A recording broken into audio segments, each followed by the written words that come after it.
আসসালামু আলাইকুম। আপনারা জানেন city water purifier complete water treatment solution নিয়ে কাজ করে। তো আমরা আজকে একটা মাল্টিন্যাশনাল কোম্পানিতে এসেছি, যেখানে আমরা এসটিপির কাজ করতে আসছি, সুয়েজ ট্রিটমেন্ট প্লান্ট।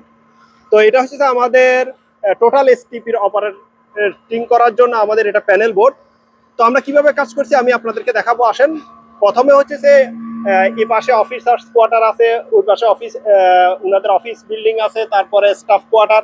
প্রত্যেকটা কোয়ার্টারের পানি ড্রেনের মাধ্যমে আসবে হচ্ছে এই ট্যাঙ্কিতে আসবে। এটা এখান থেকে, এটা হচ্ছে কালেকশন ট্যাঙ্ক। এখান থেকে আসার পরে আপনারা, এটা হচ্ছে আমাদের মডিউল, এটাকে এসটিপি মডিউল বলা হয়, এফআরবি ভেসেল বলা হয়। তো এই ভেসেলের মাধ্যমে 4টা ধাপে ফিল্টারেশন হয়ে, টোটালে দেখুন 4টা ধাপে ফিল্টারেশন হয়ে এটা আসবে হচ্ছে এখানে আসবে, ভেসেলে আসবে। একটা মাল্টিগ্রেড ফিল্টারেশন ব্যবহার করছি, আরেকটা হচ্ছে অ্যাক্টিভেটেড কার্বন ফিল্টারেশন ব্যবহার করছি। দুইটা ফিট পাম্প দিছি। তো এই যে এটা দেখতে পাচ্ছেন, এটা হচ্ছে মডিউল ব্লুয়ার। এই যে দেখুন। তো city water purifier complete water treatment solution নিয়ে কাজ করে। আমরা ETP, STP, sewage treatment plant, তারপরে drinking water treatment plant, iron removal plant, সকল ধরনের আমরা কাজ করে থাকি। তাই আপনার যে কোনো প্রয়োজনে আমাদের সাথে নিশ্চিন্তে যোগাযোগ করতে পারেন। ধন্যবাদ। আসসালামু আলাইকুম।